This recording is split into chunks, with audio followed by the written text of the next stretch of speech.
Nobody wins when the family feels. Terrifying scene in front of a Berwyn Middle School forced to lock down with more than 100 kids inside. Police say a shooting right outside the doors killed 3 people. Damn. Around 20 shots rang out in Berwyn this afternoon. I hear the gunshots, and they sounded like fireworks at first. And then some guy was telling me not to keep going. Yeah, keep going, buddy. So I made a left in that. Police are continuing to investigate the shooting, which happened right outside the middle school. As officers approached the scene Tuesday evening, police say they... Bro, y'all shooting outside of middle school now, folks? Y'all that retarded, gang? Come on, man. Y'all niggas is retarded, folks. found a man firing a rifle into another vehicle, which allegedly killed Lee and one other person who has not been identified. Police say the suspect was found dead in his own vehicle after allegedly shooting himself. This community has always been a family-oriented community, and everyone supports each other, and this is like a big surprise as well as a loss to our entire community.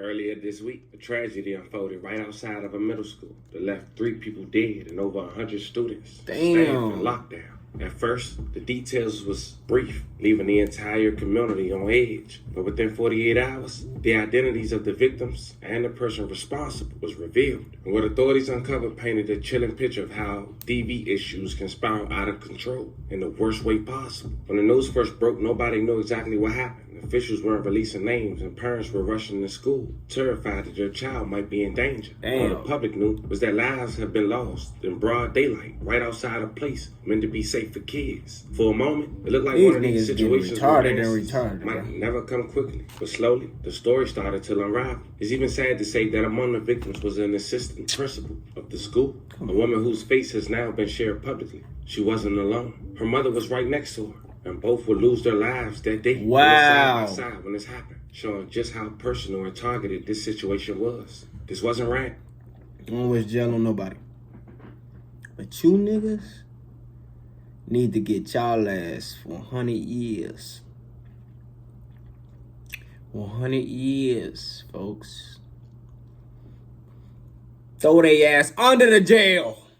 This wasn't a stranger. This was something much deeper, tied to a broken relationship that had been building for months now. According to authorities, the person believed to be responsible was her estranged husband. Wow. Who allegedly turned that trust into a nightmare. Tender man. Man. We may not have all the details yet. What we do know is this. Stories like this reminds us how dangerous DV struggles can become when left unchecked. In today's video, we'll go through the timeline of what happened, uncover the identities while paying our respects, also expose the alleged perpetrator, and most importantly, send love and prayers to those who was affected. Before we go over this one, I want you guys to remember, I don't give you no wing, I just give you the story. So with that being said, make sure you like, comment, and subscribe. We'll jump right to it. On September 17, 2025, authorities was investigating for hours outside Lincoln Middle School on the 6400 block of 16th Street. Roads will remain closed as investigators continue to process the scene. It was technically after school. You see, the shooting happened shortly after 4 p.m. when students were still inside for after-school programs. Officers happened to be nearby when they heard gunshots and responded. Among 20 shots rang out. 2 dark sedans rammed into each other with some windows blown out and bullet holes in the windshield.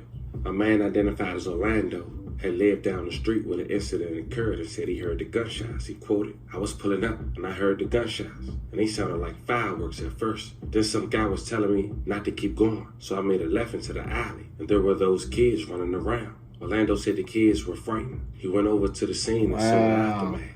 Quoted, "I walked that way, and that's when I seen the guy slumped over in his car. And at that time, authorities gave a brief press conference that didn't last all but 4 minutes, not giving many details and leaving the public on edge." Those involved are accounted for. The authorities have confirmed that there is no danger to the community, and this is and appears to be an isolated incident. Okay. The investigation is still ongoing. We will provide more information when it does become available. Currently, right now, we have West Staff forensic team on scene doing all the evidence processing, and the Berwyn Police Department investigative teams are handling the investigation. I'll take some questions. So the shooter's at large? The shooter, at this time, the shooter is not at large. We believe that the shooter is one of the deceased. Okay. And can you confirm, or do you have any idea if these people are from Berwyn or if they came from outside the city? At this time, we're still working on identifying How the hell? all the victims involved. So They be asking silly ass questions. How he supposed to know, Can you folks? give us genders and ages at least? I don't have that specifics at this time. So do we know how the shooter died? Because you mentioned that the shooters shot at police officers, but officers did not fire back. At this point, it appears that the shooter sustained a self-inflicted gunshot wound. Any other injuries to report? Hold on. No other injuries. Y'all heard that? She said, did the police shoot, or did he shoot the police and then the police basically shot him back? He said, no, basically dude committed suicide. So which one was it, man? Who appears to be the people involved. Unfortunately, no students, no staff at the middle school were injured in any way. Any reflection about the police reaction after a situation like this in the middle of the neighborhood, in a neighborhood that usually doesn't have that type of activity?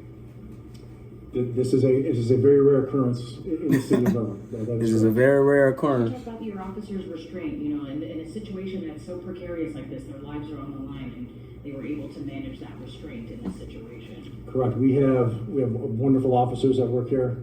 Our officers go through an extensive amount of training to deal with situations like this, so that they are able to respond in a scene that is chaotic as this is.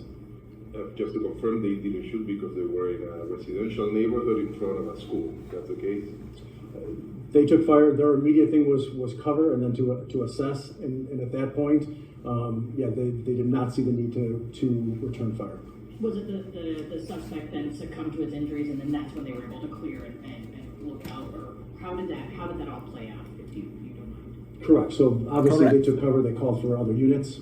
Once we got enough officers there to be able to take over the scene securely, we then approached the vehicle, and that's when we found 3 victims inside the vehicles. So Damn. one more time, then the shooter is deceased and 2 other people inside the same car. 2 vehicles involved. 2 vehicles. 2 vehicles involved. It appears 2 in one vehicle, One one in the other.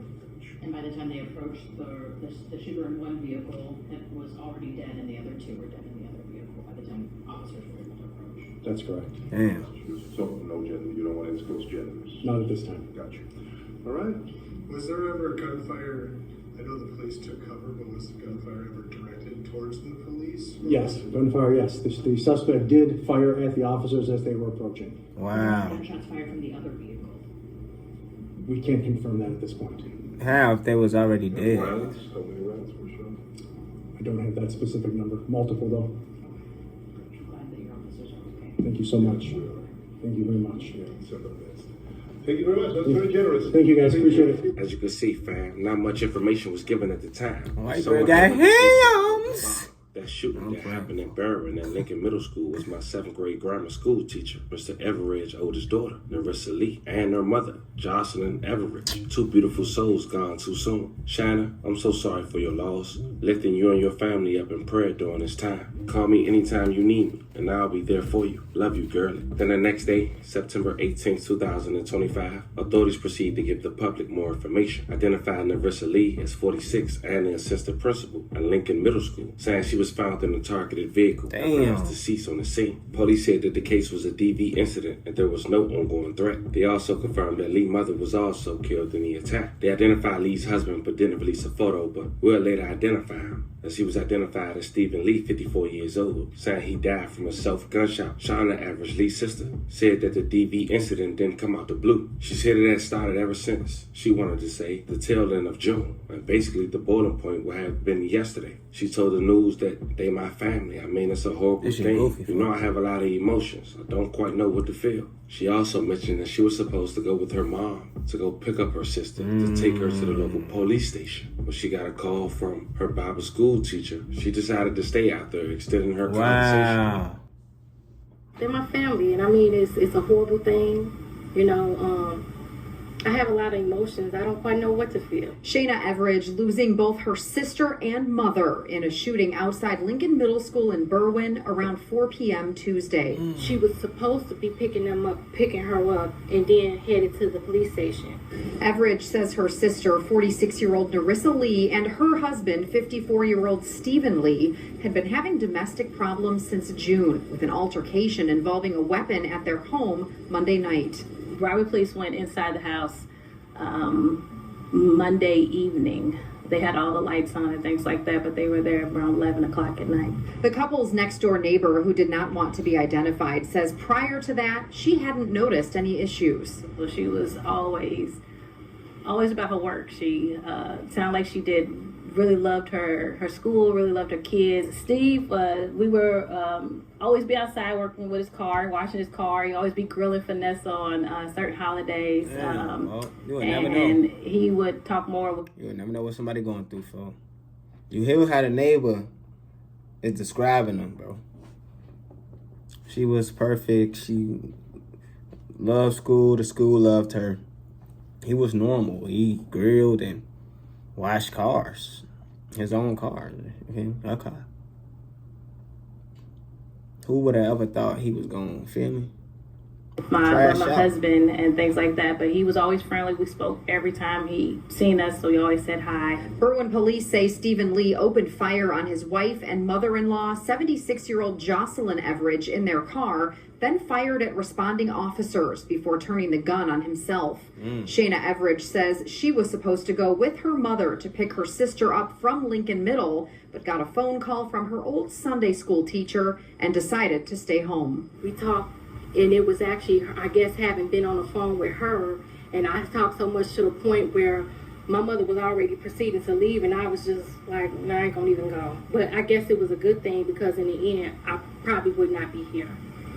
Now, the next day class had resumed with counseling available for the students and staff. It's very unfortunate. That's God. But then Steve Jr. had went to Facebook. She's definitely supposed to be there. And you know what's going to happen. I lost half of my heart. My dad is gone. I can't. He also wrote, Daddy, you just going to check out on me like that? Huh? He also reposted the news clip of the assistant principal being identified and wrote, I can't believe I'm seeing your face on the news. You was nothing but nice to me. I just moved down the street from you. I was going to come see you and my daddy, and now it's too late. Every side lost, but the fact of Mom and her daughter had to lose their life side to side in such gruesome fashion in front of her place of work is hard to imagine. It's a real life reminder that when it comes to DV struggles, ignoring the warning signs can cause lives. Too often, people think it won't happen to them, or they stay hoping things will change. But sometimes, it ends with the kind of pain that you can't undo. And let's use this story as a wake-up call. If you or somebody you know is dealing with something similar, speak up, step away, protect your peace before it's too late. These tragedies don't just take loved ones away.